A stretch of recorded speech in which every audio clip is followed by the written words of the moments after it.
The story of George F. Jowett is most inspiring to all who are seeking great strength and a powerfully developed body. As a boy, he was badly injured, and physicians declared he would never live to see the age of 15. What the physicians overlooked was the consuming flame of desire which burned within the weak, undersized body. He overcame his physical problems and rose to be one of the world's strongest and best built athletes. The key to might and muscle is his greatest work in the strength field. Tons of information on exercises from head to toe, with many stories from his fellow strongmen and their feats. If you buy one book for strength and fitness, this would be a great choice. The key to might and muscle is an old-time strongman book which gives amazing insights into the strength world of the early 1900s. It was written and published in 1926, and it features many of the great old-time strongmen such as Arthur Saxon, obviously George F. Jowett, who's the author, Eugene Sandow, and of course the man who was probably the strongest man in recorded history that we have good evidence of, good evidence to prove that he was the strongest. And if you want to know who that man is, you've got to read the book. It's about 250 odd pages. You can read it in an afternoon. And it has not only amazing and inspiring stories of strength, it also has some really cool exercises which anybody can do, even today, with average gym equipment. Another really appealing aspect of the book is the way it's written. And because it was written in 1926, the kind of language and way of expression that George F. Jowett uses in the book is really engaging and pleasant to read. I'll read a short phrase now to demonstrate what it's like. Exercise gave me life. If I'd followed the lines of least resistance, like so many do, I would have died, as the doctors predicted, at the age of 15 or before, eking out each day of physical misery. Personally, I would have no kick if I died tomorrow, because I have lived more than twice the time predicted for me by our doctors, and all of it in health and usefulness.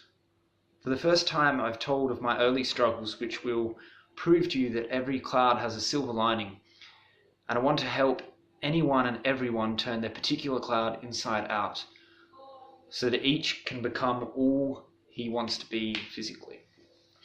So it's written in this really beautiful way that just makes it a pleasure to read. If you are into strength training and you are into strongman, or you are a really keen gym goer, this book is for you. If you want some really interesting stories of where strongman and a lot of strength sports from today came from, this book's for you. If you want some inspiring stories of incredible feats of strength in a time before steroids and performance enhancing drugs were widespread, then this book is for you. Although I haven't read other books of the time from the strength world, I can safely say that this is well worth reading. I give it a 4 stars out of 5, and I highly recommend it. In closing, the purpose of the key to might and muscle presumably is to inspire and empower the reader to unlocking the secrets, if you like, to strength and muscle. And I think the book achieves this through inspirational tales of the time, through exercises which anyone can try, and many of which are still highly relevant to today. and also through several exercises which really are not used anymore and have massive amounts of potential in building strength and muscle, core strength, control, power, and, as the book states, muscle and might.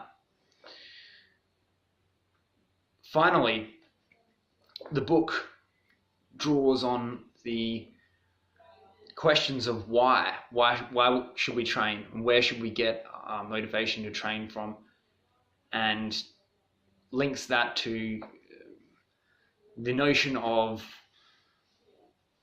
strength and survival of the fittest, and how strength can allow us to overcome extremely difficult and sometimes even life-threatening scenarios. That's it. If you enjoyed this review, let me know, and I hope it helps you, and maybe I'll convince you to definitely buy this book, because it's an amazing read and you should add it to your strength library.